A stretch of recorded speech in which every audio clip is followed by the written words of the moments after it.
There are a huge community of Yazidi. They are living there. Airstrikes or not, this hostile Islamic State is spreading. And this is the latest collateral damage. Another ethnic group left destitute and waiting for the world to tell it what to do next. Andrew Wilson reporting there. Well, I'm joined now by Arash Aramesh, the National Security Analyst in San Francisco, California. And Arash, thank you for joining us. So it looks like there's quite a huge geopolitical shift taking place in the north, what really amounts to ethnic cleansing of non-Muslims. Do you think it now looks like the Sunni insurgents will be establishing an Islamic State in the region?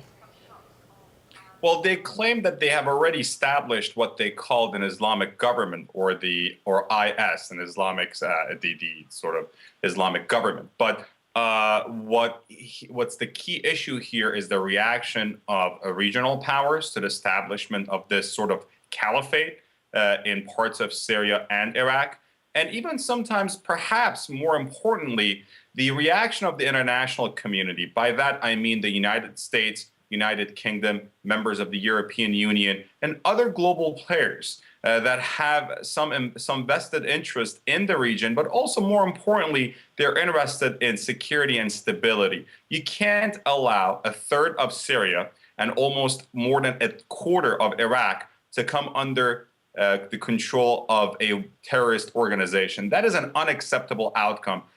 Whether they can establish their Islamic State or not, that is something that requires some will, some political and military will in the international community.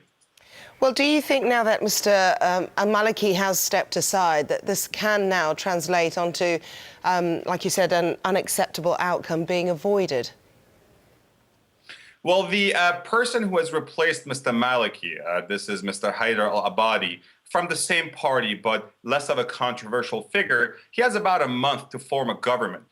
This means that, first of all, he has to form a government, something that Mr. Maliki failed to do. Keep in mind, there are so many deep cleavages and a lot of fragmentation within the Shiite political bloc in the Iraqi parliament. Now, this fragmented Shiite political bloc has to bring along with it the Kurds and the Sunnis to create a government that is all-inclusive and representative of the Iraqi society. Then, after forming a government, perhaps he can address, he can pay attention and address the insurgency or the rise of a terrorist state. But right now, before the Iraqi prime minister designate can do anything about this, it is the international community that has a responsibility to make sure that this issue doesn't grow any faster or bigger, and B, doesn't become a global problem. These guys don't have just regional ambitions. A lot of them, as you've seen in some of these interviews, would like to plant the flag of the Islamic State in the White House or at 10 Downing Street. Okay.